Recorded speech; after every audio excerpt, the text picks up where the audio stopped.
आम्ही निघालो जेजुरीला निघालो. इथे मुंबई पुणे एक्सप्रेसवेवर आम्ही नाश्ता करायला एका जागी थांबलेलो. आम्हाला जेजुरीच्या पायथ्याशी पोचताच दिसायला लागलं जेजुरी. आणि ह्या काकी आम्हाला सगळ्या गोष्टी सांगत होत्या की जेजुरी काय आहे, सोन्याची जेजुरी का म्हणतात, हळद भंडाऱ्याला का वापरतात, नारळ का वापरतात, कसा नवस करू शकता, काय देवाला सांगू शकता, देव कसा ऐकतो.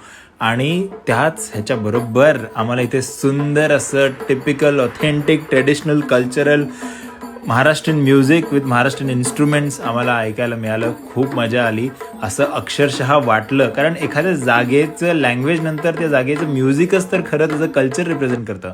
आणि मग नंतर पायऱ्या चढून आम्ही शेवटी ब्युटिफुल सुंदर अतिसुंदर आर्किटेक्चर असलेल्या जेजुरीला पोहोचलो. गाभाऱ्याच्या आत एंटर करतानाच मम्मा इथे गणपतीला स्पर्श करताना दिसू शकते. आणि मग दिसले आम्हाला खंडराया, सगळ्यांची इच्छा पूर्ण कर. आणि इथे बाहेर आल्यावर आम्ही थोडीशी पूजा घालायचं म्हटलं तर ते भटजीने आम्हाला बसवलं. आणि तिकडे हे खंडराया दिसू शकतात. आणि मग नंतर तुम्हाला ते ओटीचं सामान ठेवायला लागतं.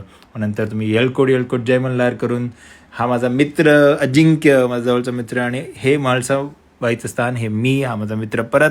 आणि हा सलमान खान नाही तर मी आहे, जो हळदीमध्ये पूर्ण असा भिजून चिंब झालेला. त्यात ती हळद जस्टिस नाही करत आहे, त्याआधी भरपूर हळद होती आणि ती हळद नंतर ओव्हर द टाईम निघाली.